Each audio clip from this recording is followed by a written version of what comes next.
Halo sob, kembali lagi di channel Sobat Madridista Indonesia. Channel yang akan membahas berita seputar sepak bola khususnya Real Madrid. Buat kalian yang baru bergabung, jangan lupa untuk subscribe dan aktifkan loncengnya agar kalian tidak ketinggalan informasi lainnya dari Sobat Madridista Indonesia. Selamat menyaksikan Hala Madrid. Raksasa La Liga Real Madrid dikabarkan tengah mempertimbangkan untuk menunjuk Massimiliano Allegri sebagai pengganti Zidane musim depan.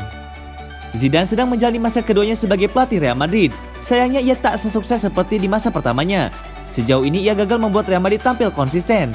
Musim ini saja dari 20 laga ia sudah kehilangan poin dalam 8 pertandingan. Rinciannya 4 kali kalah dan 4 kali imbang. Madrid kini berada di posisi ketiga klasemen sementara dengan raihan 40 poin, tertinggal 10 poin dari Atletico Madrid. Tapi Atleti masih punya simpanan satu laga. Real Madrid kini disebut akan segera berpisah dengan Zidane. Hal itu akan terjadi setelah musim ini berakhir. Madrid pun disebut sudah bergegas mencari pengganti yang pas bagi Zidane. Kini mereka disebut sudah menemukan sosok yang mereka cari. Sosok tersebut adalah ex-pelatih AC Milan Massimiliano Allegri. Kabar tersebut dilansir oleh Cadena Ser. Akan tetapi Allegri disebut sebagai opsi kedua Madrid. Los Blancos kabarnya akan memilih pelatih asal Italia tersebut jika mereka tidak bisa menjadikan Raul González sebagai pelatih. Gulim Balague, pakar sepak bola La Liga, sebelumnya sempat mengklaim bahwa umur Zidane di Real Madrid tidak akan panjang. Namun ia meyakini kalau klub tak akan berpisah dengan pria berdarah Prancis tersebut sampai akhir musim ini. Rencana mereka adalah mengambil keputusan besar setelah musim berakhir. Zidane berhasil menghindari tepi jurang beberapa kali sebelumnya, bahkan musim ini. Namun tim tampaknya sudah menemui jalan buntu, kata Gulim Balague.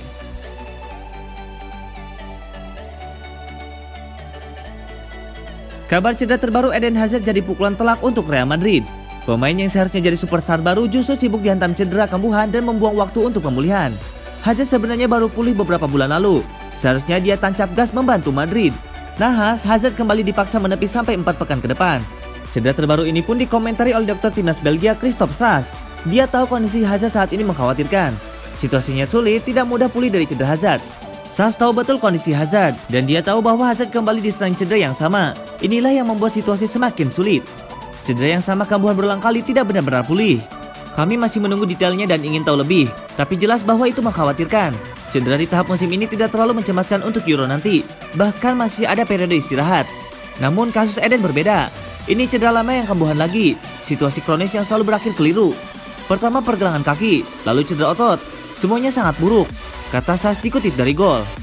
Sass bahkan menyebut siklus Eden Hazard saat ini seperti lingkaran setan. Pulih sejenak lalu kambuh lagi. Bukan Real Madrid yang salah, hanya Hazard yang kurang beruntung. Eden Hazard berada dalam lingkaran setan dan tidak mudah keluar dari itu.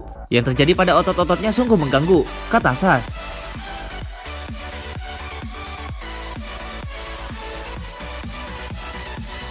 Ex penyerang Manchester United Dimitar Berbatov memberikan saran kepada Real Madrid agar sebaiknya menjual Eden Hazard yang seringkali harus menepi karena cedera. Seperti diberitakan sebelumnya, Eden Hazard mendapatkan cedera lagi. Sebelumnya, usai mendapatkan cedera otot pada September lalu, Hazard harus menepi selama 27 hari. Lalu ia juga sempat positif COVID-19 dan kemudian mengalami cedera otot lagi yang membuatnya harus absen selama sebulan. Seringnya Hazard menderita cedera ikut membuat Berbatov menyeritkan dahi. Sosok asal Bulgaria itu pun menyarankan Madrid untuk melepas Hazard saja. Real Madrid harus mempertimbangkan untuk menjual Hazard. Dia mengalami banyak cedera sejak tiba di Spanyol, dan itu mencegahnya untuk menunjukkan sepak bola brilian yang ia mainkan di Chelsea. Jika itu adalah sesuatu yang sesekali terjadi, maka itu akan menjadi masalah yang berbeda. Tetapi faktanya adalah bahwa pemain tersebut cedera berulang kali. Itu adalah pertanda bahwa ada masalah lain yang mempengaruhinya, kata Berbatov. Lebih lanjut, Berbatov menilai bahwa sejauh ini Hazard belum membuktikan bahwa ia layak dihargai mahal oleh Real Madrid ketika diboyongnya dari Chelsea. Apakah dia dapat memperoleh kembali bentuk yang dimilikinya dan menunjukkannya bahwa uang yang diinvestasikan Real Madrid adalah keputusan yang tepat? Saat ini jawabannya adalah tidak, tutur Berbatov.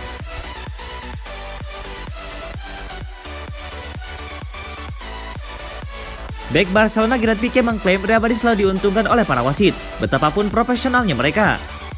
Piqué memang terkenal sebagai sosok yang belak-belakan di hadapan media. Ia tidak akan sungkan untuk mengungkapkan apapun yang ada di pikirannya. Terlebih jika itu terkait dengan Madrid yang merupakan rival Barcelona. Kini ia membahas soal kepemimpinan wasit. Banyak tudingan bahwa wasit sering membela tertentu, khususnya dalam rivalitas dalam duel El Clasico. Piqué pun pernah mengeluhkan hal tersebut sebelumnya. Kini ia kembali mengeluhkan soal wasit tersebut. Ia mengaku pernah mendengar bahwa mayoritas wasit yang bertugas di Spanyol berasal dari kota Madrid. Ia pun geram mendengarnya. Piqué lantas mengatakan tak heran jika wasit sering menguntungkan Real Madrid di atas lapangan. Suatu hari seorang mantan wasit mengatakan bahwa 85% wasit berasal dari Madrid. Bagaimana mereka tidak akan mendukung Madrid? Bahkan tanpa disadari bagaimana mereka akan memberi lebih banyak untuk satu sisi dari yang lain. Saya menghormati profesionalisme para wasit dan saya tahu bahwa mereka melakukan pekerjaan terbaik mereka, kata Gerard Pique.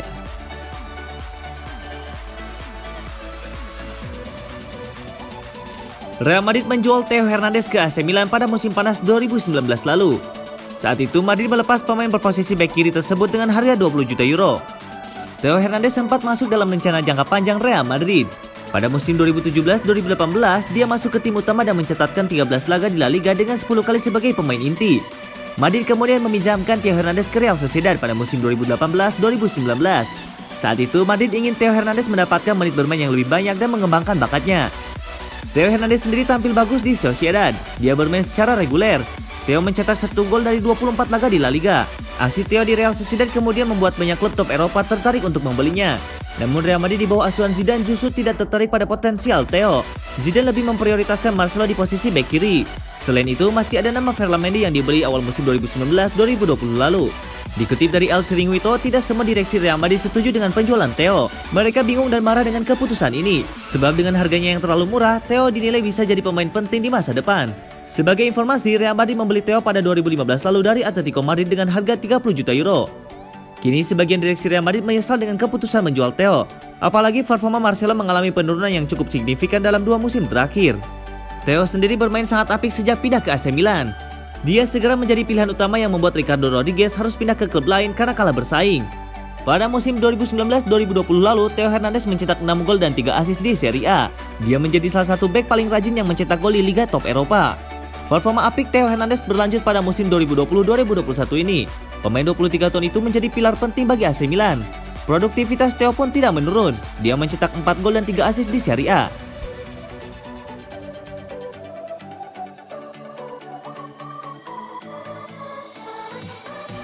Karir Gareth Bale semakin tragis setelah sempat dibuang Real Madrid dan tidak terpakai di Tottenham Hotspur. Kini ia malah jadi korban Brexit. Gareth Bale secara resmi kembali ke klub lamanya Tottenham Hotspur pada awal musim ini. Alih-alih performa terbaiknya kembali, Bale justru tidak banyak terpakai di Spurs.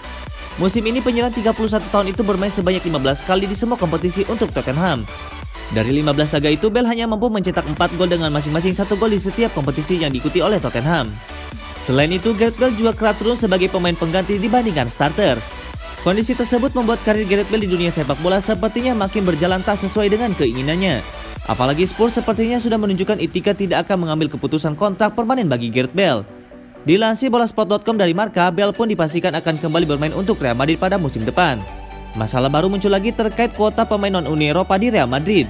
Pasalnya Britania Raya kini memutuskan untuk melakukan Brexit dengan keluar dari keanggotaan Uni Eropa.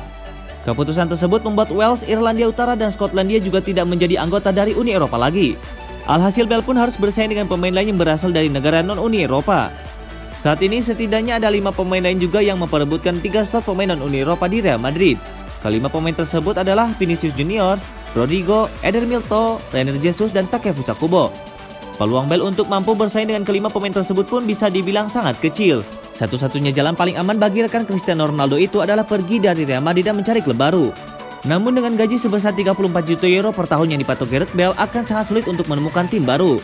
Terlebih lagi kondisi keuangan sebagian besar klub sedang tidak sehat di tengah pandemi COVID-19. Lantas apakah tragedi karir Gareth Bale ini akan terus berlanjut atau akan ada klub yang bersedia menampungnya dengan bayaran selangit? Sampai berita ini turun belum ada lagi perkembangan soal kepastian masa depan karir Gareth Bale di dunia sepak bola.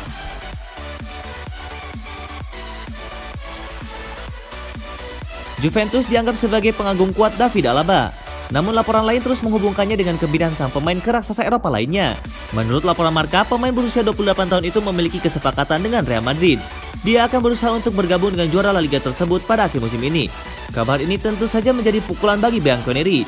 Namun hal itu dapat meningkatkan peluang mereka untuk mendapatkan target transfer lainnya. Calcio Mercato mengklaim bahwa Los Blancos telah memutuskan untuk menyingkirkan bek kiri lamanya Marcelo. Pemain Brazil telah menjadi bagian integral dari klub sejak kedatangannya pada 2007. Tapi Zidane tidak lagi menganggapnya sebagai pemain yang tak tersentuh, karena klub sedang meremajakan skuad inti. Pemain berusia 32 tahun itu telah dikaitkan dengan kepindahan ke Turin sejak kedatangan mantan rekan setimnya Cristiano Ronaldo pada 2018. Si nyonya tua telah dikabarkan mencoba untuk menambah bek kiri lain ke dalam skuad, tetapi masih harus dilihat apakah Pirlo akan tertarik untuk mendatangkan veteran lain. Juventus juga bisa saja terus mengerjakan pengembangan pemain muda. Real Madrid yang digadang-gadang akan mendapatkan jasa Alaba. Konon Los Blancos sudah mencapai kesepakatan prakontra dengan Alaba. Bos Bayern Munchen Karl-Heinz Rummenigge dalam wawancara dengan Sky Sport pun mengindikasikan Alaba akan hijrah ke Real Madrid pada musim depan. Real Madrid memang sangat membutuhkan tenaga Alaba. Pasalnya Los Blancos terancam ditinggal bek senior mereka Sergio Ramos. Kontrak Ramos akan habis pada akhir musim nanti dan belum memperpanjangnya. Alaba akan menjadi pengganti paling ideal untuk Ramos. Alaba bisa dimainkan sebagai bek tengah, bek kiri, bek kanan hingga gelandang bertahan.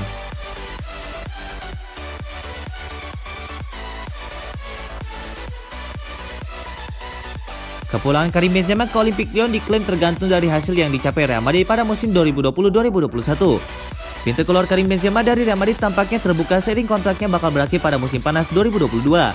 Namun tanda-tanda Karim Benzema untuk bertahan bersama Real Madrid belum juga terlihat. Benzema justru dilaporkan enggan menambah masa baktinya dengan El Real. Penyerang asal Prancis itu diketahui ingin mengakhiri karirnya bersama klub masa kecilnya Olympique Lyon. Benzema tahu bahwa pintu akan selalu terbuka baginya di Olympique Lyon jika dia ingin kembali, dan klub Prancis tersebut tentu akan senang mewujudkan impiannya. Menanggapi isu kepulangan penyerang 33 tahun itu, Presiden Les Gones Jean-Michel Aulas membenarkan bahwa pihaknya telah melakukan kontak. Jean-Michel Aulas menyebutkan bahwa kontak dengan Benzema telah dilakukan pada musim panas 2020. Meski demikian, Aulas menilai kembalinya Benzema ke Lyon tergantung pada hasil yang diraih Real Madrid pada musim 2020-2021. Saya tahu ada kontak dengan Benzema musim lalu, melalui Direktur Olahraga Juninho. Jika ada kemungkinan Benzema kembali ke Lyon, kami tentu akan menemukan solusinya. Dia tidak pernah berada di stadion baru, dan bagi fans kami itu akan menjadi sebuah impian. Itu semua tergantung pada hasil Real Madrid, kata Aulas.